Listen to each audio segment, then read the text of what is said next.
Hi everyone, this is Madonna with Doll Fairy Creations. I had a request by someone. They had seen let me move these out of the way.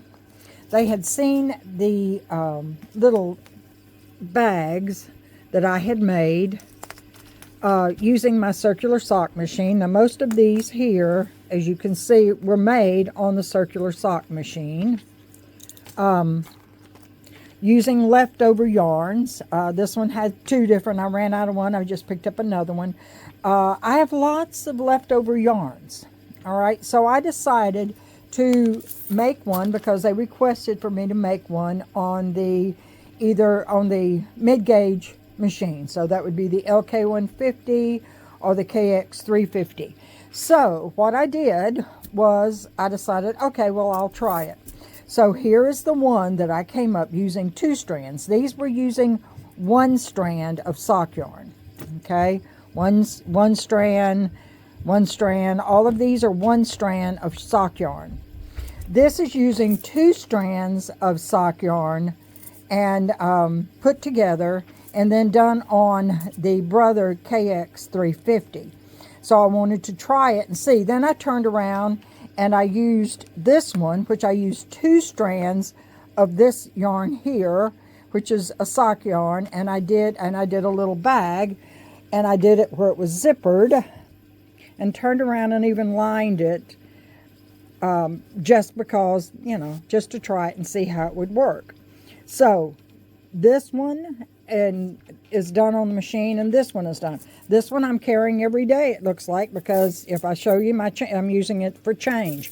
But it could be easily done, you know, longer to make eyeglasses or whatever. And this was the first one I tried, and it's not perfect, but never is anything you ever do the first time always perfect. But basically, I closed up the end and closed up one side and put my little spring rods in it, and here they are here. These came off of Amazon, and I had 20 pieces of the flex springs, which are 4.33 inches in length. Now you can get them different sizes, but this was basically the size. I mean, you can get them quite a bit larger, and they are springs so that you can open and close, like you see with me doing this. It closes shut. And pretty good. Now I'm not sure. Money looks like it's staying in there pretty good. So anyway, so I thought we would make this on the Brother KX350. All right, I have 44 needles in work. I have my carriage set on 2.5. Knit, knit, knit, knit. I have my cast on rag on, and now what I like to do is to just, instead of going straight to any type of ravel cord, I will knit a few rows to make sure everything's doing exactly the way I want it to be doing before I start my actual project. All right, so I've got some ravel cord here. I'm going to just feed it into my carriage here and then slightly go across. There we go. I'll mix you with the clip that I have right here. And now we'll feed my main yarn in, and I am going to do 20 rows, and then I'm going to hang a hem. Let's feed this into our machine. I have 2 strands of yarn, and I'm going to set my row counter to 0, and I want to do 20 rows. Okay.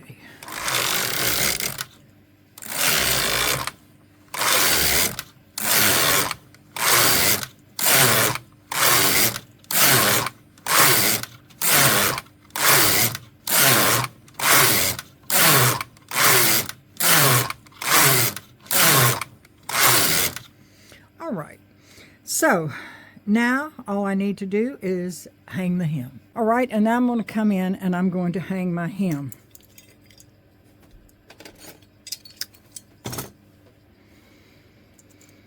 All right, let's see if we can get some of this out of our way so we can hang this hem. I'm going to take my bar. The bar that I have in the bottom of this is just one my husband picked up at Home Depot. And I'll show you my cast on comb at the end. So all I need to do now is basically just hang a hem, and it's just like you normally would think about doing it, or hanging a hem. I'm just going to pick it up and put it on every needle all the way across. Except, of course, you know that we have one less.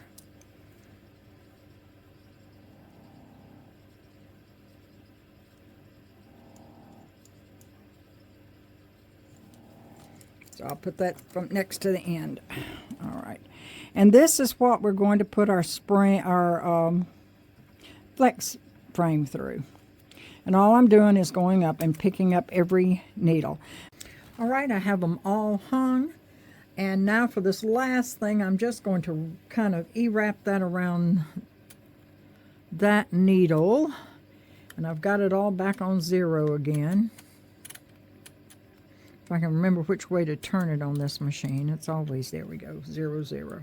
All right, I hung my weights, and now it's just how long do you want it? Let's see how long. I think I want to do maybe 42, 50. It just depends on how long you actually want your little pocket to be, because we've basically finished with everything but putting it together. So all I'm going to do now is knit all this together. Okay, looks like it knit without any problem. Just watching it to make sure I did. And I'm just going to go across and do as many rows as I think that I need for the length that I want my little bag to be.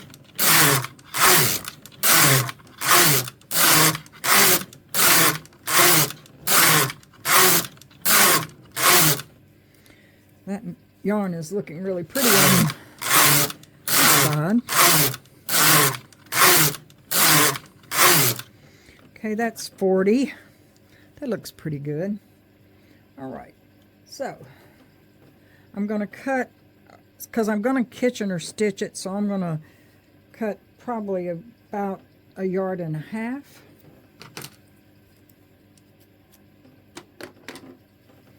And I may use it for something else, but I'd rather have, yeah, I've got too much. All right, and now I'm going to take it off on waste yarn because I am going to be Kitchener stitching that. Now, you can just slip stitch it, you can do it, you can take it to your sewing machine and sew it off if you'd like.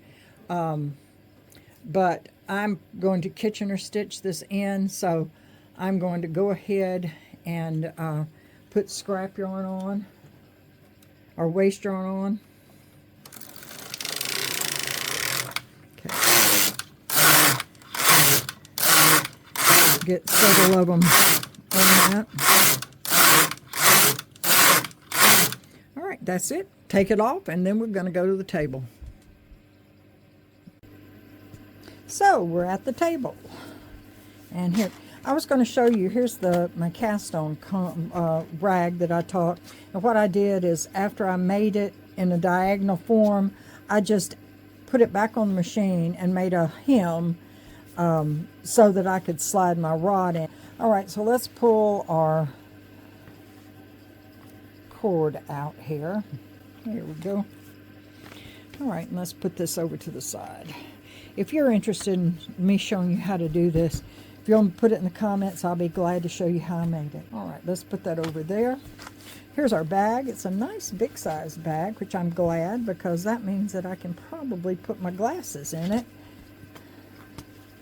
That'd be nice. I could put my glasses in it. Good, good, good, good. All right, there's our hem. Now the first thing I like to do, I had 44 stitches. And I had 44 stitches, and so what I want to do first is find out where 22 is. So I'm going to count my stitches here. So I've counted and got 22 stitches, so I have measured. Now, again, you can do however you choose to do to close this end. I am going to Kitchener stitch it. So let me kind of pull out, okay, about that much. I don't need any more than that, and I'll save the other for sewing up the side. And I'm going to take my needle, wherever I had it, which is right there, and I'm going to Kitchener stitch my bottom closed. Again, you can slip stitch it, you can do however you want to do it. I prefer to Kitchener stitch.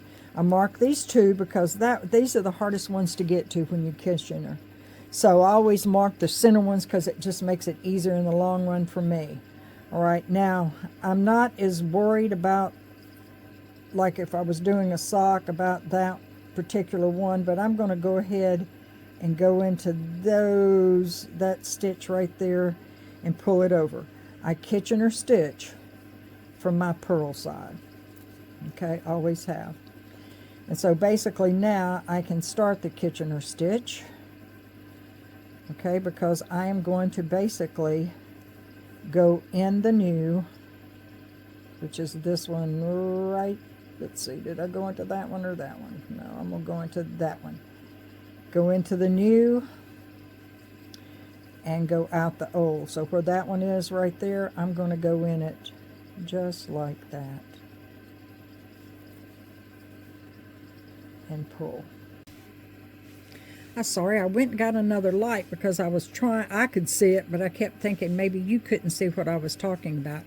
I Kitchener stitch from the purl side, so I'm going in the new. You see that one right there? That is a live stitch.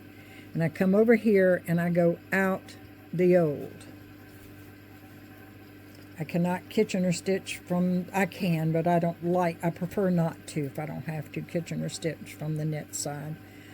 I can do it, but it's not my choice. All right. I go in the new, which is that one right there. And I go over here and I go out the old. The corner, the start is always, always, always the hardest because you've got congestion of any kind of, especially with the waste yarn, you know, in your way. All right. So here's the waste yarn. I'm going in the new and I'm going out the old, which is the stitch I just went into. Just came out of. Okay, just like that. All right. I come over here. My next one is right here. So I go in the new, straight across from the one I just came out of. You should be able to see it, and go out the old.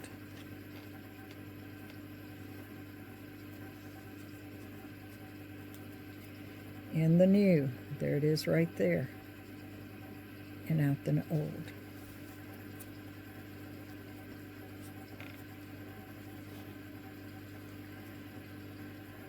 All right, I'm going to just go on. Now here is my next new stitch right here. In the new and out the old. I'm going to go ahead and just finish this in the new, out the old.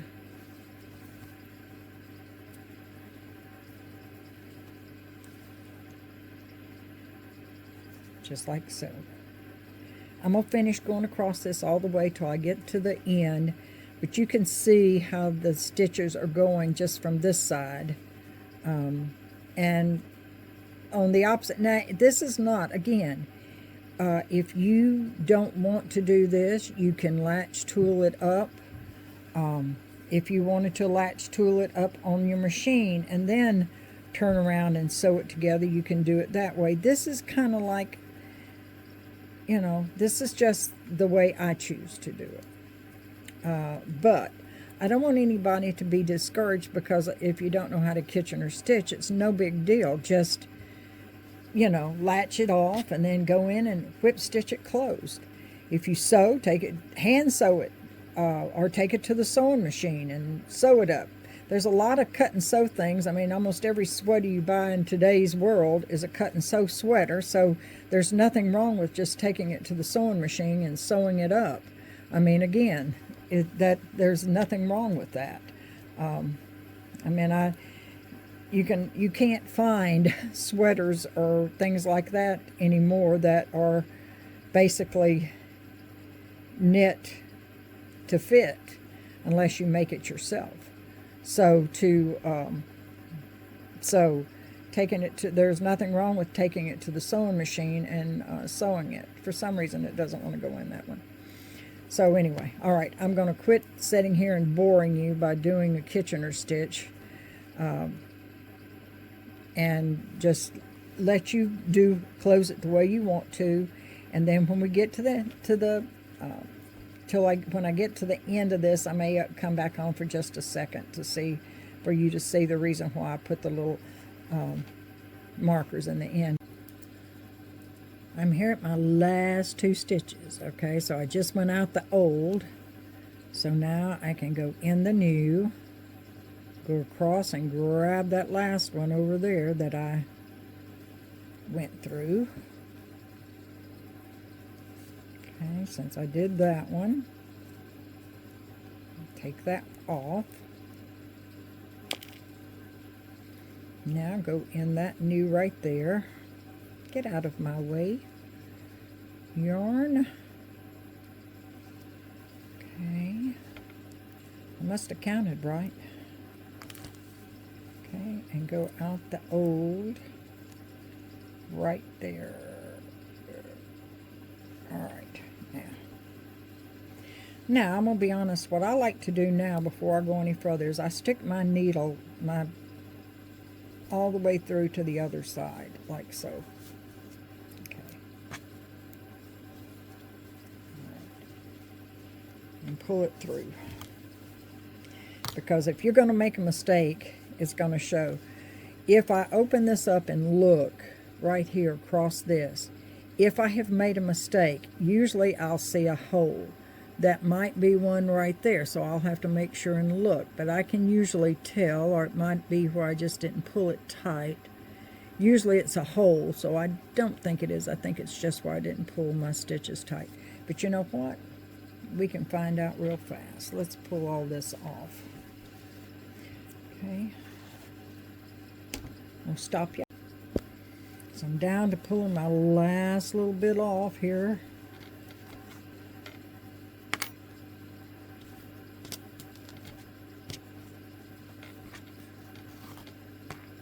Pull, pull, pull. Let's see what's going to happen.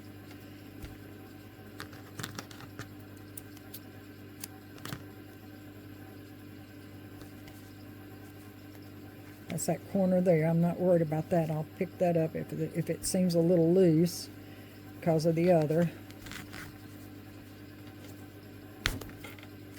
Okay. See how that looks. Well, I didn't miss any stitches.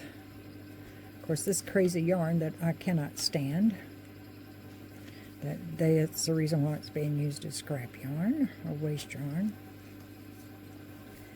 Because it's just got too much nylon in it to do any good for anything else other than just for something like this.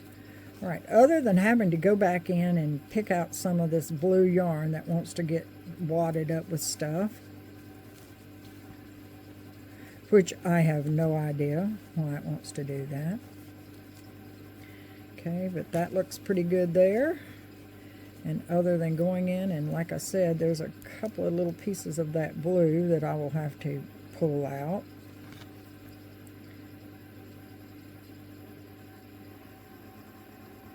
It's got so much nylon in it, it attracts to everything. But I didn't miss any stitches. Right here at the very end. Looks like I got them all. So, all I have to do now is just go inside, take it back, the needle back inside, knot it off, and I am ready to show you the next step. Alright, so I've got it done, and it's time to put in our flex frame. So, I take here is the way it came. It's like this, and I turn. It comes in the package together, and I open it up. Sorry, I got out of the screen there, and I lay.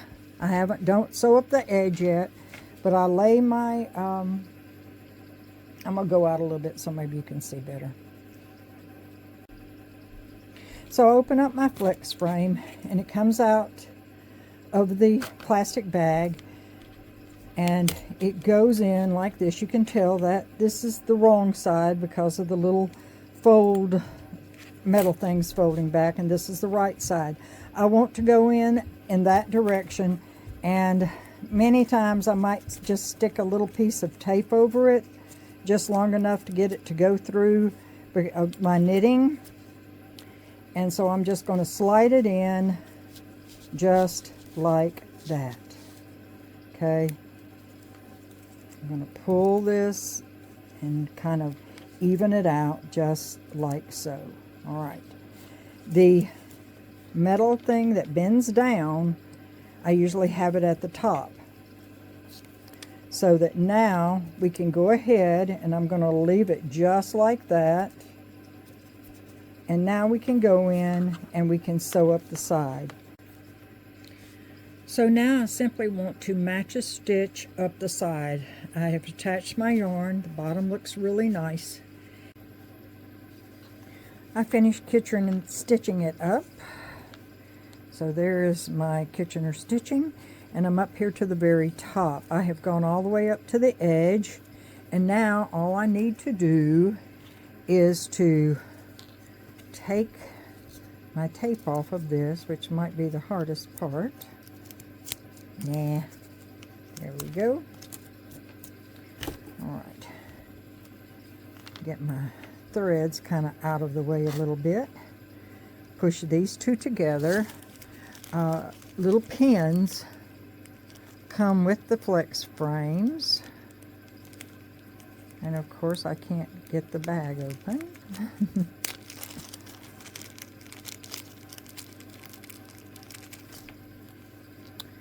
Alright, so you simply push these two together. Now, if you can see the little bitty pin right there, I've got it on the top. And then all I need to do is to slide that down in. Got a little pair of pliers that I'm just going to push the top down. I'm not really using the pliers on it. I'm just using it to push the top down, just like that. So now the little pin will not come out. So I will now take this and just fit this over the edge.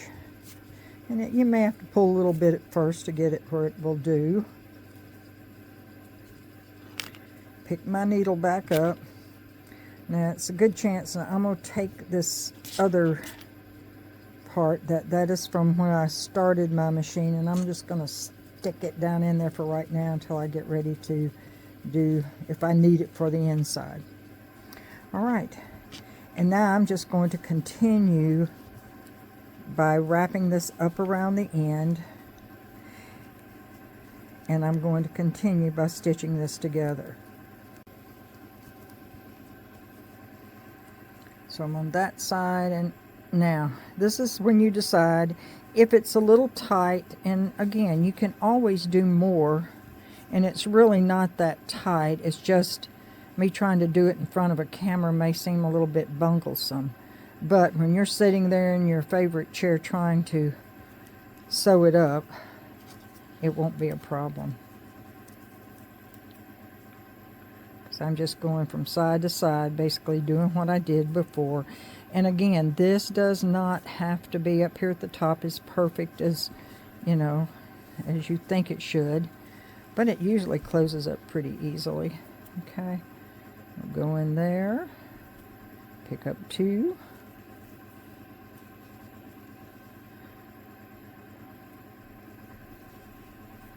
Afraid if I don't leave that tail long, I know what's going to happen. I'm going to be here in front of the camera and not. And again, I'm manipulating it, trying to manipulate it in front of a camera, whereas you won't be doing that. You'll be sitting down and trying to do it. Okay, but I think you get the idea of what I'm doing. I'm just going to go ahead and sew over this part, just like that.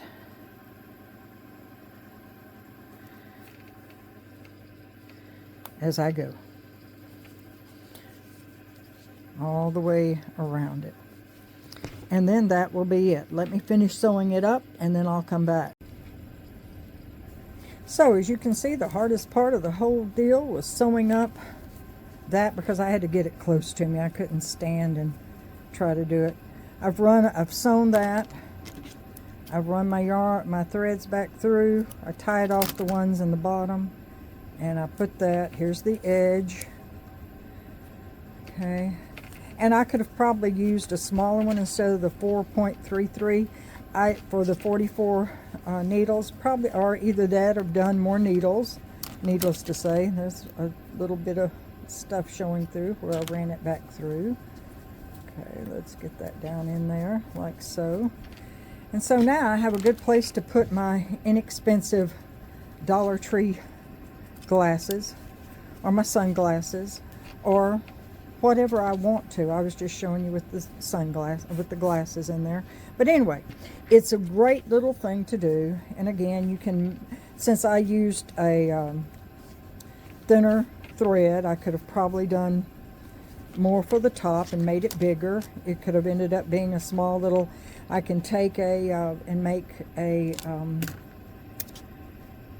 I-cord to attach to it and wear it around my arm. I mean, it's great. I could slip a lot of things in it. I mean, since I'm not holding my cell phone as up there doing, I could probably made it longer and slid my cell phone in it. But there's a lot of uses, I mean, to me, for these little bags. So I hope you've enjoyed the video. Please like, subscribe, and of course comments.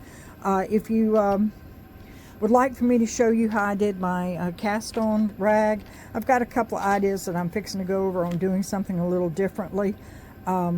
So put it down in the comments and I'll see if I can't get around to doing it for you. Thanks a lot. Bye-bye.